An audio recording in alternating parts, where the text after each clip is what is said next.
Hello नमस्कार दोस्तों, एक बार फिर से स्वागत है आप सभी का आपके अपने यूट्यूब चैनल टीच मैथ में। दोस्तों आज के इस वीडियो में हम पढ़ने वाले हैं प्रमेय नंबर 6.8। तो प्रमेय नंबर 6.8 को ही हम पाइथागोरस प्रमेय भी बोलते हैं। तो आज हम पाइथागोरस प्रमेय को सिद्ध करके देखने वाले हैं कि पाइथागोरस प्रमेय कैसे हम सिद्ध किया जाता है। पाइथागोरस प्रमेय को हम कक्षा 8वीं से ही पढ़ते चले आ रहे हैं, लेकिन हमको ये नहीं पता कि हम इसको कैसे सिद्ध करते हैं। तो आज के इस वीडियो में हम इसको सिद्ध करके दिखाने वाले हैं कि कैसे पाइथागोरस प्रमेय को हम सिद्ध करते हैं। ठीक है, प्रमेय नंबर 6.8 आप लोगों को स्क्रीन पर दिखाई दे रहा होगा। ठीक है, कर रहा है यदि एक समकोण त्रिभुज में कर्ण का वर्ग शेष दो भुजाओं के वर्गों के योग के बराबर होता है। ठीक है, करा के ये जो समकोण त्रिभुज होते हैं उसमें कर्ण का स्क्वायर जो होता है वो शेष दो भुजा यानी आधार और लंब के स्क्वायर के योग के बराबर होता है। ठीक है, यही हमको सिद्ध करके दिखाना। तो चलिए फटाफट इसको हम सिद्ध करके देख लेते हैं। प्रमेय नंबर कौन सा है? प्रमेय नंबर 6.8 है। प्रमेय 6.8।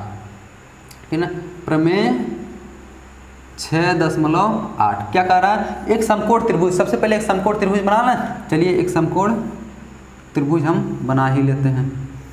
देखिए आप कहेंगे एक समकोण त्रिभुज तो नहीं है, लेकिन यहाँ पर कितने अंश का कोण बन रहा है? ये 90 अंश का। तो कौन सा त्रिभुज बन गया? समकोण त्रिभुज। ठीक है, इसको मान लीजिए बी मान लीजिए, इसको मान लीजिए ए मान लीजिए, इसको मान लीजिए सी मान लीजिए। ठीक है, अब देखिए इसके पिछले वाले प्रमेय में हम जस्ट पढ़ाए थे आप लोगों को कि समकोण त्रिभुज यानी समकोण त्रिभुज में समकोण वाले शीर्ष से जब कर्ण पर लंब डालते हैं, देखिए समकोण वाले शीर्ष से जब इस पर हम लंब डालते हैं, ठीक है, तो क्या होता है? ये वाली जो छोटा वाले त्रिभुज होता है पूरे वाले के समरूप होता है। इस छोटा वाला त्रिभुज पूरे वाले के समरूप होता है तथा परस्पर भी एक दूसरे के क्या होते हैं? समरूप होते हैं। प्रमेय नंबर 6.7 में हम लोगों ने यही सिद्ध किया था कि कैसे है दोनों आपस में समरूप होते हैं। छोटा वाला बड़े वाले कैसे समरूप होता है, बड़ा छोटा वाला पूरे बड़े वाले के कैसे समरूप होता है। यदि आप उस वीडियो को नहीं देखें तो जाके सबसे पहले उसको देख लीजिए, ताकि इस प्रमेय को सिद्ध करने में आप लोगों को कोई दिक्कत ना महसूस हो। ठीक है, चलिए हम प्रमेय को आगे देखते हैं यानी कैसे सिद्ध करेंगे।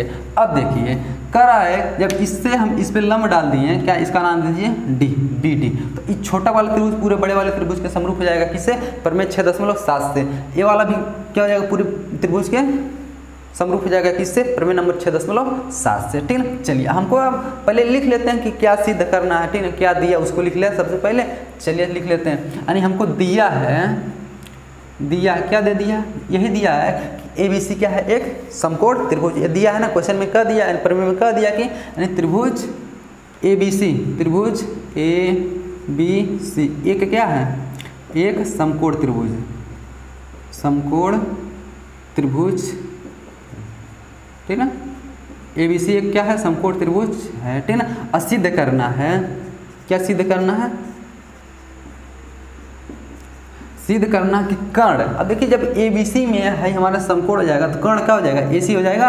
कर्ण का यानी AC का स्क्वायर, कर्ण का स्क्वायर बराबर शेष दो भुजा, एक भुजा AB बचा, एक भुजा क्या? BC बचा, यानी इसी के स्क्वायर के योग के बराबर होता है। यानी AB का स्क्वायर प्लस BC का स्क्वायर करके योग कर दिए तो किसका मिल गया? यानी कर्ण का स्क्वायर के योग के, कर्ण के स्क्वायर के बराबर मिल गया। यही हमको सिद्ध करके दिखाना। ठीक ना, यही तो हम लोग मतलब यही प्रमेय हम क्या यानी यही फार्मूले को पाइथागोरस फार्मूला क्या बोलते थे? कर्ण का स्क्वायर बराबर लंब का स्क्वायर प्लस आधार का स्क्वायर। यही वाले फार्मूले को हम पाइथागोरस फार्मूला भी बोलते हैं ना। तो इसी को हम सिद्ध करके देखने जा रहे हैं। ठीक है, चलिए अब चलेंगे उपपत्ति में। उपपत्ति में अब देखिए हाई त्रिभुज पूरे बड़े वाले के समरूप है। कहाँ से? प्रमेय 6.7 से। इसलिए कहते हैं प्रमेय 6.7 नहीं पढ़े आप लोग। प्रमेय नंबर 6.8 को सिद्ध करने में आप लोग को दिक्कत हो सकता है, इसलिए कह रहे हैं इसको जाके सबसे पहले 6.7 को देख लीजिए, तब 6.8 को सिद्ध कर पाएंगे आप लोग। ठीक है, तो कैसे होगा? यानी त्रिभुज हम चूंकि जानते हैं कौन? ये छोटा वाला त्रिभुज, त्रिभुज ADB समरूप है किसके? पूरे बड़े वाले त्रिभुज के। त्रिभुज ABC कैसे हम समरूप? डायरेक्ट इसे थोड़ी लिख देंगे, यानी हम लोग सिद्ध कर चुका है ना। कब सिद्ध किए थे? इसके पिछले वीडियो में सिद्ध किए थे। तो क्या लिखेंगे? ये प्रमेय किसमें? प्रमेय 6.7 से। प्रमेय 6.7 से ना, 6.7 से यही हम लोगों ने सिद्ध किया था। जब दो त्रिभुज आपस में समरूप होते हैं तो इनके संगत भुजा आपस में समानुपाती होते हैं, तो इनके संगत भुजा आपस में समानुपाती कर ना। चलिए अब देखिए ADB ये वाला छोटा वाला त्रिभुज, ABC पूरा बड़ा वाला त्रिभुज। तो देखिए ADB का है क्या? आधार हो जाएगा, है हमारा क्या हो जाएगा? लंब हो जाएगा। तो इसका आधार यानी AD बटे पूरे बड़े वाले त्रिभुज का आधार क्या हो जाएगा, जब इसको आधार मांगे है कर्ण हमारा आई है तो ये आधार हो जाएगा तो लंब हो जाएगा, ठीक ना। इसका आधार क्या हो जाएगा ए बी, तो ए डी बटे ए बी बराबर, देखिए अब इसका लंब छोटे वाले का लंब क्या हो जाएगा बी डी, बी डी बटे अब बड़े वाले का लंब क्या हो जाएगा, यानी बड़े वाले का लंब हमारा देखिए यानी छोटे वाले त्रिभुज का लंब क्या हो गया हमारा बी से लगाए डी तक हो गया, ठीक। अब बड़े वाले का लंब यानी बड़ा वाला लंब हमारा क्या है, बड़ा वाला त्रिभुज ए बी सी है ना। चलिए लंब को ना लीजिए यहाँ पर, इसको लंब को ना लीजिए, कर्ण को लीजिए, ठीक ना, क्योंकि लंब की आवश्यकता नहीं है। कर्ण क्या हमारा ए बी है, यानी छोटे वाले त्रिभुज का ए बी। अब बड़े वाले त्रिभुज का कर्ण क्या है ए सी हो जाएगा, ए सी। देखिए क्या कहिए हम, यानी छोटा वाला त्रिभुज क्या था हमारा ए डी था ना, यानी छोटे वाले त्रिभुज में आधार हमारा ए डी था, ए डी। अब बड़े वाले त्रिभुज का आधार क्या था हमारा ए बी था, तो ए बी लिख लिए। बट छोटे वाले त्रिभुज का कर्ण कितना था ए बी था, तो ए बी। अब बड़े वाले त्रिभुज का कर्ण कितना था ए सी था, तो ए सी लिख लिए। अब तिरछा गुणा करना, चलिए क्या हो जाएगा ए डी इंटू ए सी हो जाएगा, A D into A C बराबर ए बी गुणे ए बी क्या हो जाएगा ए बी स्क्वायर। इसको मान लीजिए समीकरण नंबर 1, ठीक है। अब देखिए चूंकि एक यानी हाई वाला पूरे का समरूप है, तो हाइयो तो पूरे का समरूप होगा पर में 6.7 से, तो इसको भी समरूप कर लें। चूंकि इसका नाम क्या है बी डी सी लिख लें, चूंकि त्रिभुज बी डी सी समरूप है किसके, त्रिभुज ए बी सी, त्रिभुज ए बी सी के, ठीक है। इसलिए क्या हो जाएगा यहाँ लिखेंगे प्रमेय 6.7 से, प्रमेय 6.7 से हम बराबर समरूप कर रहे हैं, ठीक ना। चलिए अब देख तो इनके भी भुजाओं का अनुपात क्या होगा, आपस में समानुपाती होंगे, ठीक ना। छोटे वाले का पूरा बड़े वाले का, तो छोटे वाले त्रिभुज का देखिए है क्या है, इसका क्या है आधार हो जाएगा, आधार हो जाएगा ना, क्या हो जाएगा सी डी लिखना, सी डी बटे।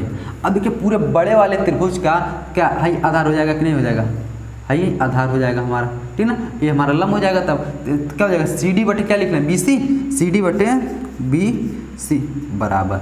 अब छोटे वाले त्रिभुज का छोटका वाले इसका है क्या हो जाएगा कर्ण होगा का, छोटे वाले त्रिभुज का क्या है कर्ण है, तो कर्ण क्या लिखना बी सी। अब बड़े वाले त्रिभुज का कर्ण कौन सा है, बड़े वाले त्रिभुज का कर्ण यही है ना, क्या है ये ए सी, बी सी बटे ए सी लिख लें, ए सी लिख लिए, ठीक ना।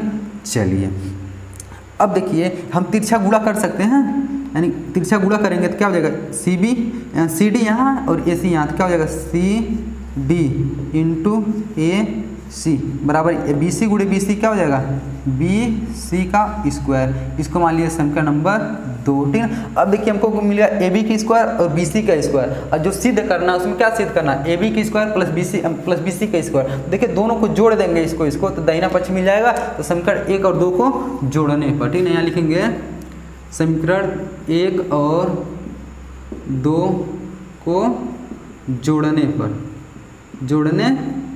ठीक ना। तो बाएं पक्ष को बाएं पक्ष में जोड़ेंगे, दाएं पक्ष को दाएं पक्ष में जोड़ेंगे, तो बाएं पक्ष क्या मिला A D plus A D into A C, A D into A C plus C D into A C, C D into A C बराबर क्या इधर A B square plus B C square, क्या मिलेगा A B square plus B C square, ठीक ना। अब देखिए इस वाले पूरे में और इस वाले पूरे में क्या ए सी इसमें भी ए सी इसमें भी, तो ए सी कॉमन मिल जाएगा, ठीक ना। तो ए सी को बाहर निकाल लीजिए, ए सी हो गया ना। चलिए अब देखिए ए सी जब बाहर मिल गया तो यहाँ क्या बचा ए डी बचा, यहाँ क्या बचा सी डी बचा, A D plus C D बराबर इधर क्या बचा ए बी का स्क्वायर प्लस बी सी का स्क्वायर बच गया, ठीक ना।